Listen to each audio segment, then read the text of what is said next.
Welcome to Storied Audio. She used to think heartbreak was loud. Slammed doors, shouted words, dramatic exits. But when Emily lost Daniel, it wasn't loud at all. It was quiet. Too quiet. The kind of quiet that settles into the walls of a home and refuses to leave. It had been 3 months since he walked out, and still she found traces of him everywhere. His favorite mug on the second shelf. The dent in the couch cushion where he always sat. The faint smell of cedar from his jackets that once hung beside hers. She had ruined everything and she knew it.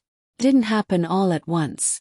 It was a slow unraveling, a thread she kept pulling without realizing she was dismantling the whole fabric of their life together. Daniel had always loved her gently, patiently. He was the kind of man who listened with his whole body, who remembered the small things, who made her feel like she was the only person in the room. And she loved him too. Fiercely but fearfully. She had never known a love that stable, that steady, that safe. Terrified her. So she pushed him away. First it was small things. Dismissing his compliments. Rolling her eyes when he tried to help. Pretending she didn't care when he surprised her with flowers after a long week. She told herself she was just independent, that she didn't need anyone. But the truth was uglier. She didn't believe she deserved him. Then came the night that broke them. Daniel had asked her, gently, always gently, why she seemed distant lately. Why she flinched when he reached for her hand. Why she kept canceling plans. Why she looked at him like he was temporary. To panic. She said things she didn't mean. Sharp things. Cruel things. Words meant to push him away before he could leave on his own. You're too much, she told him. You smother me. I don't even know if I love you the way you love me. She watched the light drain from his eyes. Watched his shoulders fall.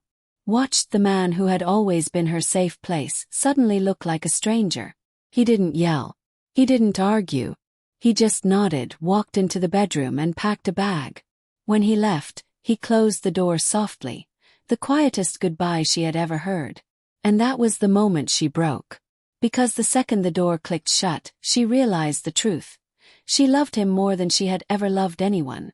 She had just been too afraid to admit it, even to herself. But fear didn't matter anymore.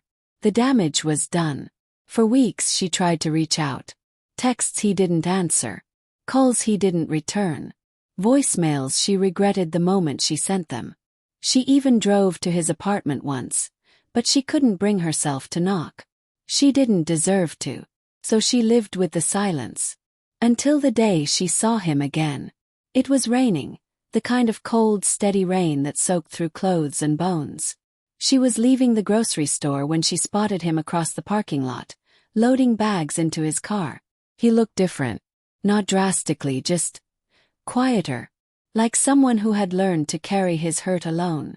Her breath caught. Her hands trembled. She almost turned around, but something inside her refused to run this time. She walked toward him. He noticed her halfway across the lot. His expression flickered, surprise, then caution, then something unreadable. "Hi," she said, her voice barely above a whisper. "Hi," he replied, polite but distant.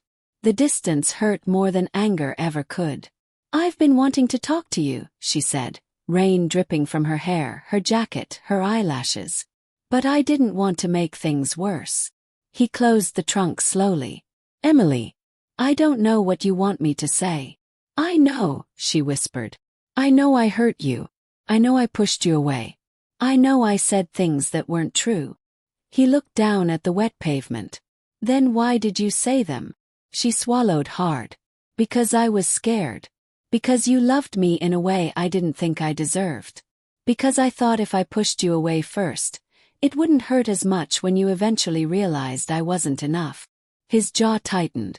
"You were enough. You were always enough. You just didn't believe it." A tear slipped down her cheek, mixing with the rain. "I know. And I'm sorry. I'm so sorry, Daniel. Not because I want you back. I mean, I do, but that's not why I'm here. I'm sorry because you didn't deserve any of it. You loved me the right way, and I didn't know how to love you back."